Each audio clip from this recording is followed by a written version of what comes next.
The crisp mountain air bit at my fingertips as I gripped my mug of chamomile tea, staring out at the snow-dusted pines that framed my little retreat in Whispering Ridge. I'd bought this cabin 2 years ago, a sanctuary from the chaos of city life, a place where the only sounds were the wind whispering through the trees and the occasional hoot of an owl.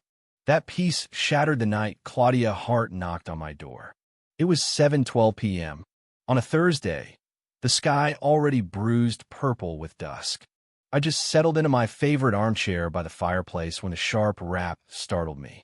Visitors were rare up here and announced ones even rarer. I opened the door to find Claudia, her auburn hair pulled tight in a bun, her emerald scarf a stark contrast to the gray wool coat she wore like armor. Behind her stood two men I vaguely recognized from the neighborhood welcome picnic last spring. One stocky with a perpetual squint, the other lean with a nervous twitch in his jaw. "Evening, Mia," Claudia said, her voice smooth as polished stone. "I'm a new president of the Whispering Ridge Homeowners Association. We're doing a compliance sweep." I blinked, caught off guard. A sweep? At night? I didn't get any notice. She brushed past me without in VY tatai on, her heels clicking on my hardwood floor. "Emergency measures. We've had complaints about unpermitted structures. Safety concerns." Her eyes roamed my Lee VY-ing room, lingering on the wide windows that showcased the valley below, then darted to the small guest house VY Seibel through the Teresa charming A-frame. I'd restore myself. "That's your guest cabin, correct?" she asked, though it wasn't a question. Her lips curved into a smile that didn't reach her eyes. "Perfect. The HOA will need it for our bi-weekly meetings. The clubhouse is undergoing repairs." I crossed my arms, irritation flaring. "That's my property, Claudia." I don't recall agreeing to hand it over. She produced a leather binder, flipping to a page marked with neon tabs.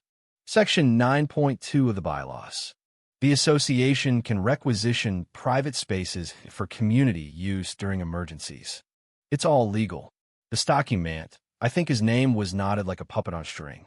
"I'd like to see that clause myself," I said, stepping closer.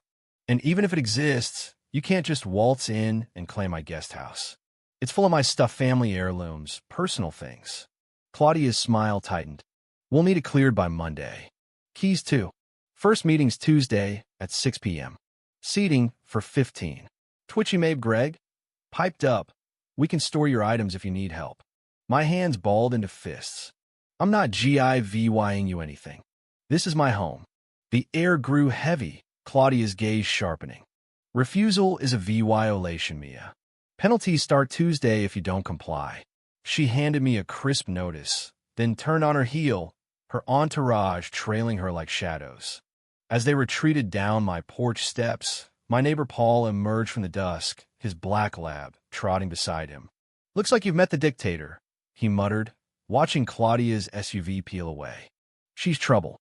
Pushed the Wilsons out last year over a shed dispute. Fines piled up until they couldn't take it anymore." I clutched the notice, a chill creeping up my spine. "She can't do this, can she?" Paul's eyes darkened. "She can, and she will. Document everything, Mia. Every word, every paper. She's got claws." Sleep eluded me that night, the silence of the mountain now oppressive. By morning, I'd spread every HOA document I could find across my kitchen table, a pot of coffee my only companion. After hours of deciphering legalese, I found Section 9.2. It existed, but Claudia had twisted its paces could be offered by owners, not seized, and only with mutual consent. My phone rang, an unfamiliar number flashing on the screen. "This is Councilwoman Linda Grayson," a brisk voice announced. "I hear you're clashing with the HOA. Claudia reached out, said you're obstructing community efforts." I gripped the phone tighter. "She's trying to take my guest house. There's no emergency, no repairs at the clubhouse. I checked yesterday. It's fine." A pause. "I don't meddle in HOA affairs, but Claudia's done wonders for property values here. The clubhouse thing probably a mix-up. I'd cooperate if I were you." The line went dead. Suspicion gnawed at me. I grabbed my coat and drove to the clubhouse. The building sat quiet, its windows clean, No sign of construcciano scaffolding. No workers, nothing. I snapped photos, my unease growing. Why lie about renovations? Back home, an orange violation notice greeted me. Taped to my door. Saw unapproved exterior paint, non-compliant deck railing, failure to pro-VY to community space. Saw fines. Due law 300 daily. Across the street, Claudia's SUV idled in Paul's driveway. Through his window, I saw them arguing, her arms flailing.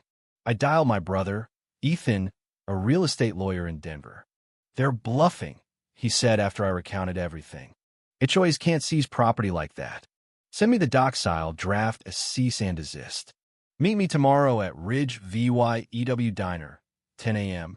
That night, headlights pierced my bedroom curtains at 1:03 a.m. Peering out, I saw Claudia and her goons photographing my guest house, their flashlight beams cutting through the dark. I grabbed my phone, recording their trespass, and texted Ethan. Saw it's escalating. Saw. His reply was instant. Saw stay safe. Bringing backup tomorrow. Sow. The diner smelled of bacon and maple syrup, a comforting contrast to the storm brewing inside me. Ethan arrived with a woman I didn't recognize tall, with a no-nonsense braid and a briefcase. This is Rachel, he said. Private investigator. Specializes in HOA corruption. Rachel slid into the booth, her gaze sharp.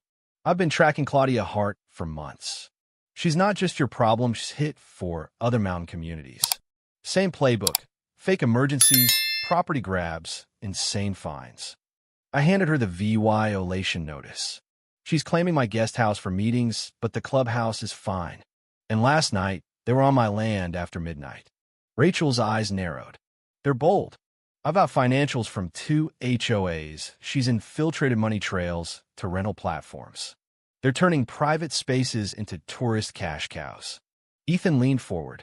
She tried calling my office this morning, pretending to be you, saying you'd settled. When that failed, she threatened to report me to the bar. My stomach churned. What's her endgame? Control, Rachel said. She forces owners out, buys properties cheap through proxies, usually her husband's shell companies, then flips them as luxury rentals. Your guest house? Prime target. Before I could respond, my phone buzzed. A text from an unknown number. Saw fines now, due law 900. Emergency HOA hearing tonight. Attend or lose by default. Saw attached was a lawsuit. Claudia demanded my guest house and due law 20,000 for community distress. Ethan grinned. This is gold. A lawsuit means Discovery can demand their records. At the hearing, held in the pristine clubhouse, Claudia strutted in like a queen, her board flanking her. 50 neighbors filled the room, most avoiding my gaze. MS. Carter's defiance threatens our safety, she declared, while VYing a fabricated fire inspection report. Her guest house is a hazard. I move we seize it. The vote passed in a blur, dissenters drowned out by her loyalists. Paul caught my eye, mouthing, saw we're with you. Saw. Back home, I found my guest house lock tampered with, muddy boot prints inside. Rage boiled over. I called 911, then Ethan. By dawn, Sheriff Torres was dusting for prints, his deputy bagging a hidden camera nestled in a light fixture. She's watching me? I whispered, nausea rising. Torres nodded. Felony surveillance. We're building a case. Rachel arrived with a laptop, her fingers flying. I hacked their rental, listings your guest house, is already advertised. Rustic retreat, due law 350/night. The HOA's raking in thousands, laundering it as maintenance fees. Ethan drafted a countersuit that afternoon. Fraud, harassment, conspiracy. We filed at the courthouse. Judge Evelyn Carter, presiding a woman with a reputation for cutting through nonsense. Claudia's lawyer, a smug man in pinstripes, scoffed.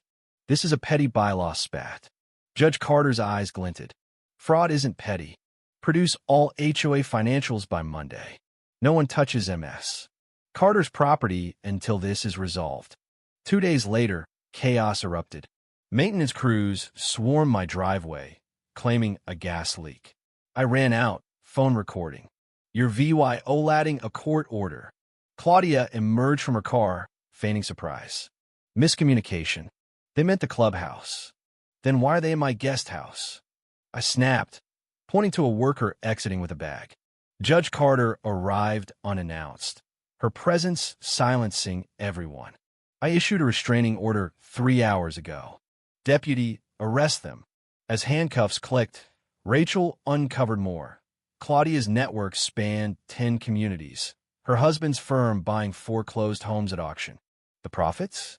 Medial. My guest house was just the latest prize. The trial was a bloodbath. Witnesses Paul, Rachel, even a defecting board member laid bare Claudia's empire. Bank records showed due law $400,000 funneled through Whispering Ridge alone. Photos of my guest house on rental sites sealed her fate. Claudia's composure cracked. Her threats in the hallway, "I'll bury you," recorded by Ethan's phone. Judge Carter's ruling was merciless, guilty on all counts. Claudia got 5 years, her accomplices lesser sentences. The HOA was dissolved, its funds seized to repay VY Timms. I was elected to lead the new association, a role I accepted reluctantly. Months later, Whispering Ridge thrived. The clubhouse hosted real meetings, the guest house a community library by my choice. But peace was fragile. One night, a text from an unknown number. "So you think you've won?" Saw then an email from C. Hart. Saw check your land survey. Sal. Ethan dug into it. The guest house sat on a disputed boundary, a clerical error from decades ago. Claudia had known, banking on it to reclaim her prize post-prison. We filed to correct it, but as I locked my doors that night, headlights lingered across the ridge. Someone was watching. The war wasn't over, just paused. And I'd be ready. If you were the one in this story, how would you react? Would you stand up and fight back, or accept the unreasonable pressure and control from the HOA? Share your thoughts in the comments below. And don't forget to subscribe, like, and share this VY Deo with more people. Your small action gives us the motivation to keep bringing you more intense and engaging stories. Thanks for watching, and we'll see you in the next VY Deo.